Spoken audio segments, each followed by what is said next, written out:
I was listening to this personal trainer talk about how when we don't sort of exercise all the different muscle groups in our body, we put ourselves at risk for injury and we don't reach our full potential. And I thought, oh my goodness, it's the same way with our careers, So if the framework for my book is know yourself, know others, know your environment. So those are the three major corporate muscle groups. And I feel like if you're not fully exercising one of those three, you put yourself at risk in your career and you're not going to reach, your full potential. So it's like, if I don't know myself, then how can I show up in an authentic way that really draws people to me?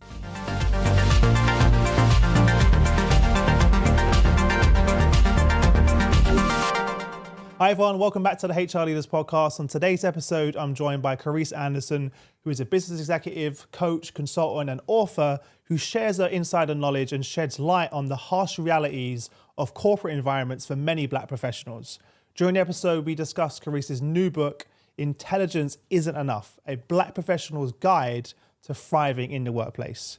Carice shares the lessons learned from 30 Black leaders that she interviewed in her new book, why relying on your intellect alone is a career-killing mistake you can't afford to continue making, why knowing yourself, others, and your environment are all necessary to sustain your success, and how to show up authentically and still advance your career.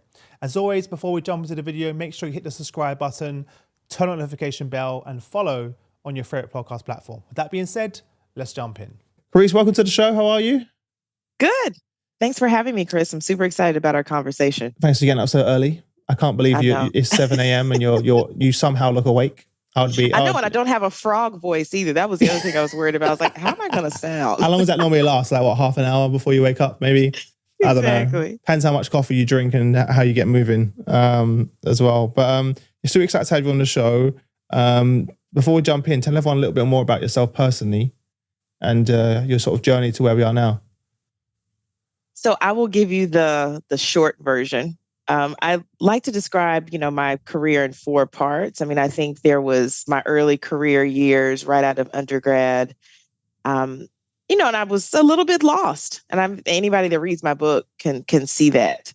Then I went to business school. That was kind of what I say is the second phase is after I graduated from business school. And then the third phase was I moved to South Africa and I worked, I've worked in consulting for the majority of my career. I worked at Deloitte, I worked at McKinsey, I worked at Arthur Anderson. And, now I'm kind of in this fourth phase. I moved back to the US after living in South Africa for 10 years. And I work in HR for an asset management firm. Nice. And spent a lot of time talking about this fantastic book. I'm married. My husband's name is Fungai. And by the way, you just said I'm married like you were surprised, by the way. You're like, I am married. You were like, I'm married. I'm only joking. What was your husband's name? Sorry, I cut you off. Fungai. My husband is Zimbabwean. And nice. I love going to the spa. I love chocolate. I love laughter. Yeah, that's a good little. That's a good combo. But not exactly. Not chocolate in the spa though. Or really? Or are you doing chocolate in the spa? Hey, it depends on what they're offering. I will eat it there if they're offering it. Why not? So the new book, tell everyone about the book, Intelligence Isn't Enough. I'm going to ask you firstly, what was the inspiration behind the name of the book? Great question, Chris. Like I mentioned a second ago, I worked at McKinsey for about 4.5 years, and McKinsey's very much about top-down communication. So, get to the point, tell people the thing they really want to hear, and then you can give them all the detail behind that. And so I think when I was thinking of a title, I thought, what is like the one main thing I want people to know and walk away from this book knowing? And it's intelligence isn't enough, full stop. And I would hope that would sort of capture people's attention and make them want to read all the rest of the, 260 pages. But that's really what it is telling people that being smart, having the right qualifications, and working hard and having the right skills is not enough. Mm-hmm. It's just not enough. And I know that comes as a surprise to a lot of people because that's what we've been told our whole lives. It's true, right? Go to school and work hard and, the world will open up all of its doors to you. And it's just not the case. Yeah. If you think about a lot of the advice we get too, it's like, put your head down, work hard. But none of that advice features other people or factors in the importance of other people in our success and our advancement. And that's really what I wanted to tell people, is that, you've got part of the equation for success, but not all of it. Yeah, we should probably mention the rest of the title of the book for context for everyone else. Yes. So, a Black professional's guide to thriving in the workplace. Because it could have just been that as the title, but I do like the fact that you added the first part, because that really got me thinking, and it's great to hear it from you directly as well. And my wife said that to me in certain occasions, like, it's not enough just to be smart. There's more. And she's like, and something I didn't realize as a white male, right? Because I take that for granted. These things I don't even see the impact. Whereas my wife explains it all the time. It's like, I have to be perfect. I have to, not only do I have to be smart and obviously understand, but I also have to do X, Y, and Z, and kind of outline that for me earlier in our relationship. I was like, oh wow, I didn't even think about those factors into it as well. So I think it's really important. So what was the actual inspiration behind the book? Was it your experiences at different companies? Like, what was the inspiration? So when I was living in South Africa, I was working at McKinsey, and I was, running a leadership development program for early career Black professionals. And I was just meeting a lot of young Black professionals in other industries and, functions, just, living in South Africa. And I just started to see a trend, amongst young people, that they were very disenchanted. They were very sort of disillusioned and really had no clue of where they had come to, in terms of working in a corporate space. And I thought, how is this possible? Because, I came out of undergrad. I'm about to date myself, Chris. I came out of undergrad in 1998.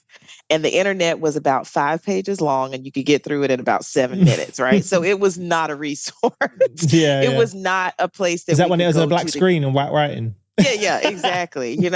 So fast forward 2012, I'm living in South Africa, and I'm thinking these young people have the internet, they have social media, online courses, online books. Like, you all have so many resources. How do you not know these things? And what I realized is, if you don't know what you don't know, you don't even know you should be accessing this treasure trove of information. And so I just thought to myself, let me try to do a brain dump of everything that I wish somebody had told me when I was 22. And that's really, where the book came from. I wanted to really empower people. I didn't want to, use the real estate in my book to talk about how the system is broken and how everything's working against you. We got enough data points out there telling us that. I wanted to focus on telling people, these are the things you can control. These are the things you can influence. This is where you can focus your attention and your energy. And, that's what I've tried to do in the book. I've tried to educate people. I've tried to empower people, and I wanted to expose people too. I interviewed like 30 successful Black leaders who've been educated all over, the US, Africa, Europe. And I wanted to share their lessons learned and their insights as well. So it's not just what I think, but it's also what they think too. Yeah. I love that, in fact, you focus on controlling the controllables. Because a lot of the time we kind of feel helpless, right? We just focus our time and energy. It's one of the reasons I don't watch the news. It's just depressing. It's like, why am I going to consume something that's not in my control? And as I always say to the team, just control the controllables. Focus on what you can control. Absolutely. Just let the rest go. Like, just don't let it take your energy. The rest of it is pointless. Yeah. Because all it does is, like you said, it makes you feel helpless, and you just like throw your hands up. Yeah. Meanwhile, there are these things that you can control, that you can influence. So that's why I say the 3 E's for me in terms of why I wrote the book: empowerment, exposure, and examination. I wanted people to examine, why do you believe the things that you believe? Who gave you this advice? And is that advice relevant for where you are? So those are the questions I wanted people to really ask themselves. Love that. What do the 3 E's? What's your title you normally use? The 3 E's of what? Have you got that kind of? Yeah, the 3 E's of why I wrote this book. Okay. What do I want people to get out of this book? Nice. It is, like I said, empowerment, exposure, and examination. Those Love 3. Love that. You also talk about the 3 major corporate muscle groups. If I remember correctly, can you kind of go through that for everyone? It's funny. I was actually listening to a podcast, and I was listening to this personal trainer talk about how when we don't sort of exercise all the different muscle groups in our body, we put ourselves at risk for injury and we don't reach our full potential. And I thought, oh my goodness, it's the same way with our careers, you know? So if the framework for my book is know yourself, know others, know your environment. So those are the three major corporate muscle groups. And I feel like if you're not fully exercising one of those three, you put yourself at risk in your career and you're not going to reach, your full potential. So it's like, if I don't know myself, then how can I show up in an authentic way that really draws people to me? Yeah. And how can I show up in a way that's sustainable? Because the more we're being ourselves, the easier it is for us to do well, on a long-term basis. If I don't know other people, then I don't know how do I need to sort of adjust myself to meet people where they are and to create value for other people and to show up in a way that people can receive. If I don't know the environment, then I can't show up in a way that fits this space. It might work in another space, but not this one. So I'm really, passionate about trying to get people to think about all three. And those are the first major 3 chapters in my book is the know self, know others, and know your environment. So what were some of what does it mean to know oneself? Yeah, it's a deep question. I think about a couple of things. I think about knowing my strengths, my areas of development. What's my energy formula? How do I reinvigorate and re-energize myself? What are my boundaries? What are my emotional triggers? How is the past impacting how I show up now? Who is my authentic self? So those are some of the areas. And I don't think that's an exhaustive list, but I think that's a great place to start, in terms of figuring out who am I, so that I can connect all the pieces of who I am. And because all of those things, even the good, bad, and the ugly, right? All of those things shape us into who we are. And I think it shapes our perspective. And our perspective is actually our source of distinctiveness. The way that you see the world is what you bring to a team or what you bring to an organization that nobody else can bring. Yeah. But if you don't really tap into that, then it's harder for you to be able to bring that, to your teams and to your clients and to your organizations, right? So I think it's just super important. And like I said, the sustainability aspect too. Yeah. If I'm out here, sort of shape shifting every person I meet, every organization I go to, it's exhausting. And we come across as fake to the people that we're trying to impress because they're like, well, you were this kind of person over here and now you're a totally different person over here. And it doesn't endear people to us and they don't want to invest and be in relationship with people who are inauthentic. Yeah, I'll tell you a story close to me and you probably could relate to it. So one of my best friends, Colin, he's 6'4" black guy, huge and not muscly guy, very intimidating if you don't know him. And when I hired him to work in our business, and he was like a completely different human being in the office. And he's one of my best friends, so I can be frank with him. So I sat down with him one day and said, "Why are you acting? Why you have I described it as corporate Ennis. His last name's Colin Ennis. Colin, if you're listening, I'm calling you out."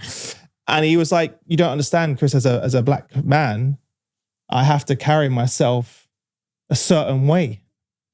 And I, again, as a white male, I never even thought about that, right? Again, this is years and years ago. So when I'm in the corporate environment, I kind of have to talk, move, act to something. And I was like, wow, don't you find that exhausting? And he said, yes, I do. To your point. And I was like, wow, it's just one of those moments. I just kind of, a learning moment for me as well, to be like, oh, wow, okay, you have that additional pressure. Yeah. Of absolutely. Colin's being aggressive. No, he's not. He's just giving feedback. Or he's actually just demonstrating his point of view. It doesn't mean he's aggressive, but it's being taken that way. That's an example of one that he shared with me as well. So just to your point of you mentioned that's exhausting to doing that. Yeah. And companies don't realize you're not getting the best out of people because part of the time Colin is focused on how do I need to show up and let me not be too aggressive and let me not be too intimidating.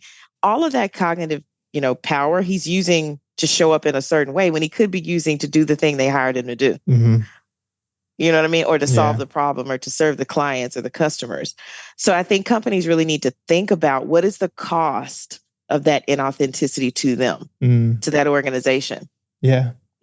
There's always a trade-off. It's like, yeah, you get Colin to show up in a certain way, but he's not using his full brain power to solve the problem that you hired him to solve. Yeah. I think for the longest time, I spent maybe even the first couple of years of my career, and probably sure a lot of people listening can relate, to try and be what I thought they wanted me to be. I think we all do that. We all do that in many ways, right? Absolutely. Like, what is the perfect mold of what they want me to be? And it's just like, it's exhausting. Yeah. And sometimes I think we lose ourselves in that. We forget who we really are. It's true. Yeah. Because that's true. We've had this mask up for so many years. It's like, I don't even know how to take it down. When I quit my job and started HR Leaders, it took me maybe a year or so to actually finally just be Chris. Yeah. Like in the beginning, I was wearing the suits, I was clean shaven every day. I'm like, who am I pressing? I'm sitting at home right now. I'm sitting at home. Why am I? That's hilarious. Why am I doing these things? They were built in me. Like, it's almost like it's just not brainwashed, but like, just built in you. And I was sort of, and I got to this point where as soon as, even the first, if anyone ever listens to the first maybe 10, 20 episodes of the podcast, very formal, very corporate, very like, treading on eggshells and not trying to say the wrong thing. And I was just like, let's just be me. If they just like it, then they like it. If not, who cares? Absolutely. And people can tell. Yeah, it's true. Like people can tell when you're not being real, and they will never tell you, but you'll wonder like, why is there this like wall between me and this other person that I can't quite break through? Yeah, the meaningful relationships. That's a good point, right? As a leader, trying to be, rather than trying to be Chris the manager, just be Chris. Yeah. And look, I think it serves us in the short term, that being fake and being who people want us to be. So there is a short-term payoff, but I don't think it pays off in the long term for the person, who's being fake, or the people you're trying to build relationships with. Yeah, like you said, everyone listening right now can think of a colleague or a manager or a leader they know that they're like, that's not really who you are. Exactly. You're just playing a role, and it's just really annoying. Yeah. I wish you would just be. Exactly. I wish you would just be like, I also have problems. I also struggle. We saw a lot of that breakthrough with the pandemic, didn't we? In a good way. Where you kind of brought everyone together. But so you mentioned, so the second one's like knowing others. What does it mean to know others? Knowing others from a practical I talk about a couple different relationships in my book. So first of all, it starts off with probably knowing your manager. What is your manager trying to achieve? What keeps your manager up at night? What is your manager stressed about? How does your manager like to be communicated with? So I think understanding that relationship and, asking some questions up front. I think what happens a lot of times is we get into a job, we just start working, and then something pops off in a negative way, and then we have to try to fix it. Whereas we could have asked some of these things up front. Yeah, it's true. Had these, and I provide like, I think 17 relationship starter questions. Oh, you do? Amazing. In my book. Yeah. I can imagine the amount of time and stress it would have saved by just sitting down with my manager and being like, and asking just those questions you just said. God, it would have helped so much. Just like, what do you value? What do you, because I had a manager, years ago, we just never got along, ever. And I think at the end of the day, like we ended up taking this personality assessment. And once I saw her results and I saw mine, I was like, oh, this is why. If we had taken this assessment like 4 years ago, we could have had a totally different and understood how to provide feedback, how to communicate based on that style, basically. Yeah. Absolutely. Absolutely. As opposed to, I think what we oftentimes try to do is we try to make the other person like us. I think we do that in our relationships too. As opposed to like, let you be who you are and I'm going to be who I am and we'll work towards, that's a funny thing, isn't it? I was talking to my friends, like in the beginning of a relationship, you basically, everything has to be good and perfect. But at any long-term relationship, you realize there's compromises. There's things that you're going to do that are going to annoy each other. Exactly. There's things, but you understand it, right? It isn't like, whereas in the beginning, you just want everything to be perfect and constantly, please, that sort of honeymoon period. But that's not realistic. It's not sustainable either, Yeah, exactly. No way. Yeah. But to finish answering your question, I think I also talk about mentors and sponsors and just learning how to get along with people who are different than you. I think, because we love to talk about diversity and inclusion and how wonderful it is, but it's also hard. You know what I mean? When we have to work with people who have different values than us and different work ethic and just perspective on how to get things done. And so I'm talking about that and just the difficulty of it, but also saying like, hey, if you can get past that discomfort, if you can kind of push through. And, one of the things I always say is I use this acronym, RAL. I say we need to recognize, appreciate, and leverage each other's differences. So it's not enough to just say, oh, Chris is different. Because I could be like, Chris is different and he's weird and I don't like him. That's true. Or I can say, Chris is different and I appreciate the different perspective that he brings to the team. And then thinking about the L, how do I leverage that for the good of what we're trying to achieve? Love that. For our clients, for our customers, so I'm just trying. And I even say to people in my book, you might have a manager that you are technically smarter than. Yeah. How are you going to find a way to respect that person? Because, if your manager senses that you don't respect him or her, that relationship is not going to be good. So maybe you don't respect them for their technical skills. Maybe you respect them for their relationships, their ability to build buy-in and, get things executed throughout the organization. So finding some way to respect people. Yeah. You know what I mean? For what they bring to the table, because that's super important in that relationship. Yeah. You may not necessarily agree, but you still have to have respect. Mm-hmm. Absolutely. Yeah, that's important. And that works both ways as well. So yeah, totally. Love that. So what about the environment? The environment is just understanding the culture of a place. And it's interesting, like I mentioned, I worked at McKinsey, but I also did some contract work for Bain, who's another management consulting firm. And what I realized is both of these are management consulting firms, but their cultures are very different. What works at McKinsey from a communication style does not work at Bain and vice versa. And so it's about understanding, how do things get done here? What are the qualities that this organization values? How do people communicate with each other? How do people resolve conflict? Just understanding so you can sort of adjust yourself to work in that environment and to be able to build relationships and have impact.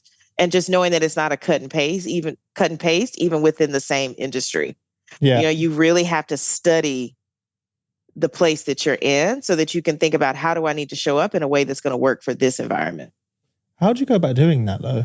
If you join a business, like what's I think a lot of it is listening when you first get to a place, just listening. What are the words that people are using?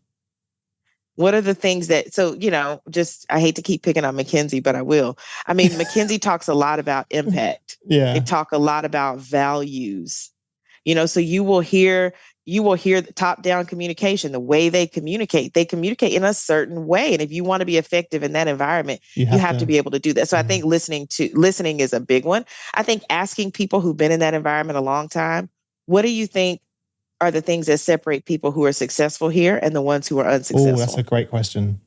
You know what I mean? And really tapping, how do people get things done here? Is it through relationships? You're right. Is it through your technical skills? How do you build buy-in in this place? How do I stand out in an environment where everybody is so freaking smart? Because you can't just be smart there because everybody's smart. So what else is there? You reminded me of an example of that, because there was a time in my career I was so frustrated because I was like the top salesperson globally. I was absolutely killing it, but I saw all my peers around me getting promoted who had much less, probably like half the amount of revenue I was bringing in, smaller teams. And I was like, what's going on? And I realized it was their sort of the relationships they had with the senior management team, the after work drinks that I weren't going to. And I was like, oh, okay. I was like, this is really about the relationships internally. Yep. And becoming, I didn't agree with it. It was frustrating, but it is what it is. It is what it is. It is what it is. And then lo and behold, obviously I started kind of communicating more with some of those leaders and sharing my ideas, perspectives, and lo and behold, I would get promoted. And it was like, absolutely. But I realized, and it's annoying. Yeah, right? It's annoying because we've been taught it's based on hard skills and in your output. Yeah. But, when people are sitting in that room making those decisions about who gets that raise, I'm not top of mind. Bonus. Yeah. Yeah, you're not top. And they're going to, I feel like it's human nature to want to vouch for your friend. Yeah. That's the person you want to advocate for. That's the person I'm willing to put my neck on the line for. I'm not going to put my neck on the line for stranger Chris over here. I don't know. He's like a wild card. I don't know anything about you. And also, especially if they're going to be working mean? with you, right? Especially if they're going to be the ones that are actually working with you. Like, I already know I have a good relationship with that person, so let me just choose them. It's not the right way to do it because it's definitely not inclusive whatsoever. Absolutely. But yes, it's the nature of work sometimes, and you're right. It changes business to business. I've been in other businesses that immediately I've been rewarded based on what I contribute. But it's the opposite to the previous company as well. So yeah, interesting. What are some of the stories that you shared, that those leaders shared, that most stand out to you, that you're I don't want to pigeonhole you to your favorite, but I don't want to get you in trouble or anything. But what were some of the moments that really stuck with you from doing those interviews? I will say one of the interviews that really stuck with me was Tina Taylor. She was a top 500 executive at GE for many years. And she just talked about how, she went to, she's moved around a lot with GE. And there was one particular, experience she had when I think she was managing a plant. She kind of went in there, guns blazing, trying to tell people how to do things. And the whole plant kind of revolted against her, and she was, I think she was really upset about it. And she went to talk to her parents and they were saying, this is not what we taught you. This is not how you build relationships and lead people. You need to get in there and talk to people and understand who they are and what it is that they know and what they're trying to achieve. And she was able to, kind of go back with her tail tucked between her legs and do it differently. And I think she was able to have the impact that she wanted to have. And I think that struck me, because I think sometimes we look at people who are super successful like her and we think it's been like a straight shot to the top. Yeah. When she's encountered all kinds of challenges and made mistakes, and she was still able to sort of bounce back from that too. I'll say another one was a friend. We actually went to undergrad together. His name is Artis Brown. He's been at Exxon for, over 20 years. And he also talked about, just getting a, not the best performance review and what his plan was to sort of turn things around. And I just think it's important for us to hear those stories, because it humanizes people. We were talking about that a second ago. Everybody, we're all humans. We all make mistakes. We all have areas for development. And at no point do you sort of age out of being a human. Yeah. It doesn't matter how long you've been working. You keep making mistakes. You keep learning. And I think it's important for young people to see that because hopefully it'll give them some perspective when they make mistakes. Yeah. I feel like it's the most important part.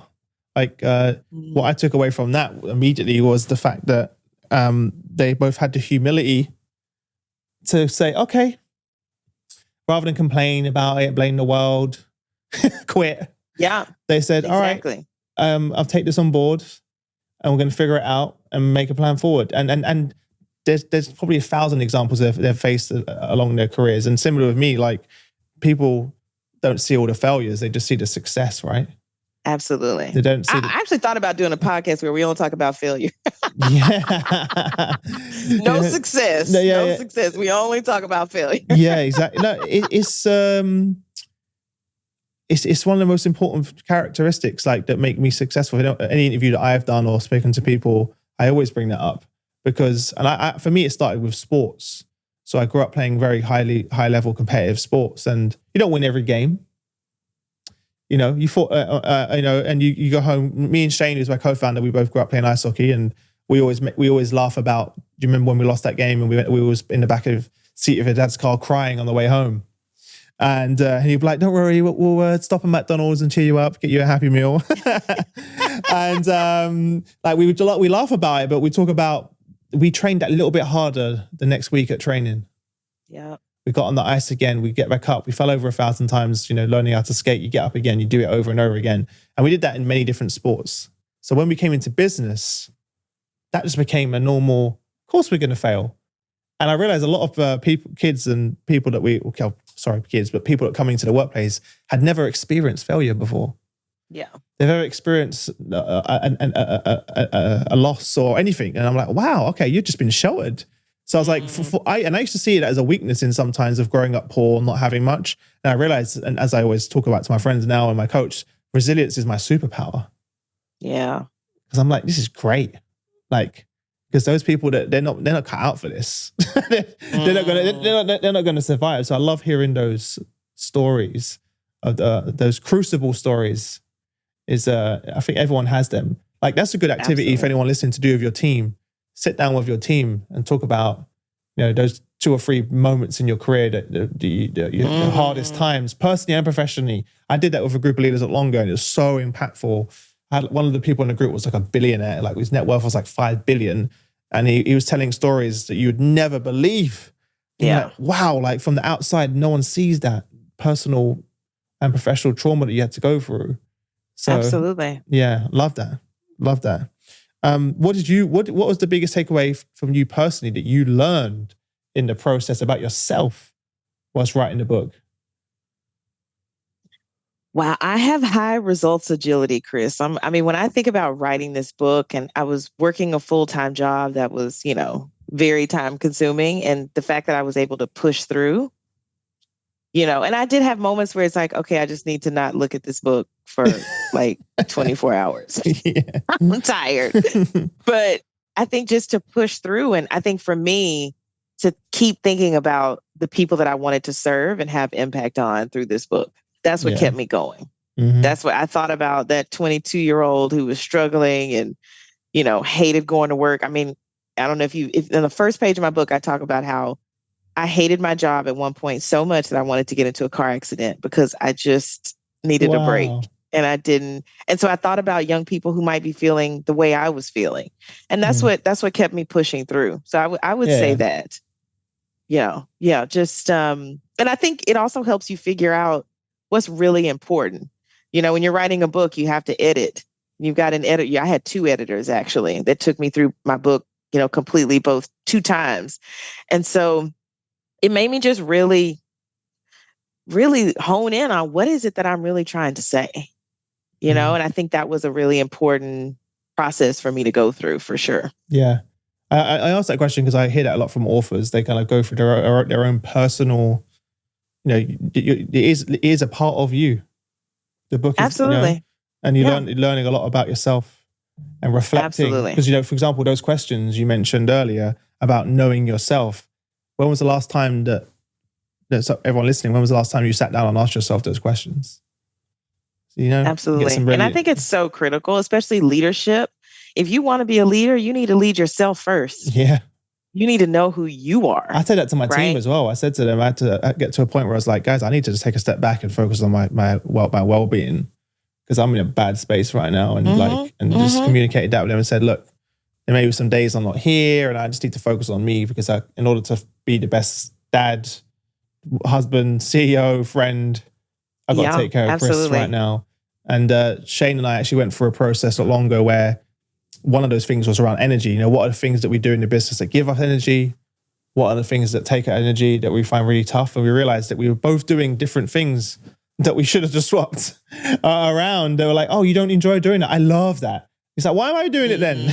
Yeah, and then we kind of went to this. So now, like, I just he spends all of his time and energy on things that give him energy, and he's excited. And same with me. And then the rest of that, we hire people, and that's the thing they love.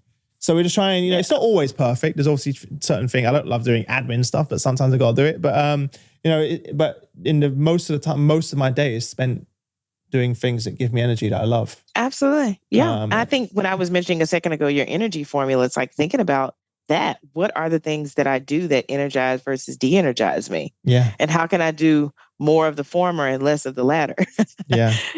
But you have to sit with yourself and ask yourself and understand those answers for yourself before you can communicate them to someone else. Exactly. And that, when my coach asked me that question, I was like, oh, I was like, let me sit down and do this. And I realized there was a lot, maybe like 30, 40. I did like a pie chart and it was like 40% of my time was spent on things that I just did not enjoy. It was sucking my energy. And I replaced all of those. Absolutely. I did it. I even did it with my wife. Awesome. So what are the things that we're doing in the house as parents, it could be housework stuff. It could be whatever it may be. And just trying to replace as much of that with things that give us energy and improve our relationship. That's awesome. I love that. So in the book, you talk about the concepts that you've coined around working in versus on careers. Could you talk about that? And also working in versus on our relationships. Could you share more about that? Yeah. So when I was in South Africa, I had a small business. And, in the entrepreneurship world, we often talk about working in your business versus on your business. Yep. So working in your business is, let's say I had a cupcake shop. It's like, okay, I'm buying my ingredients, I'm mixing my cupcakes, I'm delivering my cupcakes. Working on my business is saying, taking that step back and saying, should I even be delivering cupcakes? Should I be selling cookies or brownies or, scones, right? I think it's just asking those larger questions that I think sometimes we don't do enough of. And then I realized, oh, this could apply to our careers too. And a lot of times we're just working in the job. We're doing the things we need to do every day. But are we taking that step back to ask ourselves, am I developing the right skills at the right time, to the right level? Am I building the right relationships? So I think taking that step back is important for your careers, but also your relationships. So I think, if I'm working with you, we're probably going to talk about who needs to do what and what's the deadline and what are the obstacles and what resources do I need? But sometimes I think we need to put the computers aside and just connect as humans. I just need to ask you, Chris, how are you? How are you coping with everything that's happening in the world? How's your family? How's your daughter? How's your wife? What's keeping you up at night? What's stressing you out? How's your mental health? Just connecting with each other as people. Mm-hmm. And I think the more we do that, the more we work, on our relationships, the better it is for us when we work in them. Yeah. Because we're going to be able to, know that this person cares about me as a person, as a human, not as a producer, as a salesperson, as a consultant, as a worker bee, but just as a human. And I'm going to give you so much more because I know you care about me as a person. I absolutely love the both of those. And they relate so much, as you can imagine, from an entrepreneur point of view. Completely get that one. And I feel like for many people I speak to, it's only later in their career that they start asking those questions. Exactly. Once they're a bit more established, like maybe when I became a director, then I had some sort of time, not time, I didn't really have time, but there was a moment I stood back and I'm like, what am I doing? Where am I? Where am I going? Like, exactly. But early on in your career, you kind of just heads down. But it's probably more important to have ask those questions early on. You can save yourself a lot of time and energy and frustration if I would have asked myself those questions, I probably wouldn't even have been in that business if I'm thinking about it now. I would have pivoted a lot sooner. So it's important to have those questions. Yeah. And then similar to relationships, right? I probably spent the whole entire time working in with my manager rather than on the relationship. So it took so much longer to get to the point where we could actually have a meaningful conversation and dialogue and get stuff done. and appreciate I think a lot of people, this advice we get about put your head down and work hard. People don't feature in that advice anywhere. And so we become very transactional. I'm only going to talk to manager Chris when I need something or when there's a deadline or we got to talk about, as opposed to let me try to connect with you as a person. And then it's going to make the work so much better and so much more efficient, because we don't have this tension and this miscommunication and misunderstanding between we understand each other and we respect each other. We appreciate each other. And then now we can leverage our differences to achieve whatever it is we need to achieve. Yeah. I feel like 99% of my people challenges come from lack of communication and understanding. Yeah. So absolutely. And most of the time it's because, and most of the time it's not with malicious intent. Like the person genuinely thought they were doing the right thing or saying the right thing or for you and vice versa. But you just both did it from different viewpoints and perspectives, if that makes sense. I'll give you an example. Yeah, absolutely. I'll give you a perfect example that happened when Robin was born. Tasha, she's coming back from maternity leave. She took a year out. And her manager, she said, oh, I didn't put you up for that promotion because I thought you wouldn't want to take the promotion because, you've got a kid now. As if he basically gave her a reward, I was thinking about you, so I didn't put you forward for the managerial role because I know you'd want to just have more time for you and Robin. And she's like, no, I've been in this company for like 8 years, working really hard for that promotion, and you just overlooked me now because I'm a parent. Oh, and it was just this massive miscommunication. She was super down, upset about it. He's like, wait a minute, I was just trying to help Exactly. And, I said to her, like, I don't think he meant that. And she's like, no, I realized, but it's like that communication piece is so important. Yeah. And just asking somebody like, Robin, what is it you want? Yeah. Now And that you have a kid, do you want to, Tasha, do you want to speed up? Do you want to slow down? Yes, like, could have been done in a 5-minute conversation. Absolutely. Could have avoided that whole drama that ensued, right? Don't assume anything. That's one of the mistakes I made. Listen, before I let you go, what's the kind of one thing you want people to take away from the book? I often say it's 3 things, right? I think number 1, you need to manage your mindset. That is, the greatest asset that you have. Mm-hmm. And you need to nourish it, take care of it, preserve it, restore it on a daily, sometimes hourly basis. I think the other thing is taking ownership. I talk in my book about just taking ownership for who you are, how you show up, your career, your relationships, your development. Nobody's ever going to care more about your career than you do. And so I think you got to put in the work, and own what you can own and control and influence what you can control and influence. And this is the last one, is just success requires collaboration. You cannot be successful, full stop, without other people.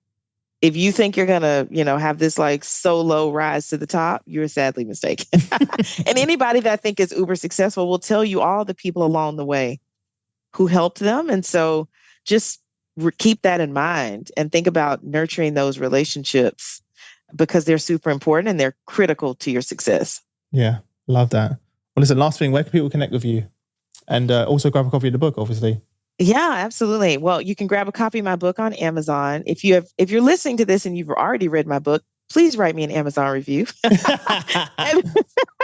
Love it. You can find me Twitter, LinkedIn, Instagram, Facebook. I'm Carice Anderson everywhere. Carice, and then Anderson with an O at the end. Amazing. And for everyone listening, as always, all of those links are below. So whether you're listening or watching, all of those links are going to be in the description. Go grab a copy of the book. Go connect. And my website is cariceanderson.com. Amazing. Fantastic. Well, look, I appreciate you coming on. Thank you for having me. I was really excited to share this with our audience. And I wish you all the best until we next speak. Thank you so much. You too.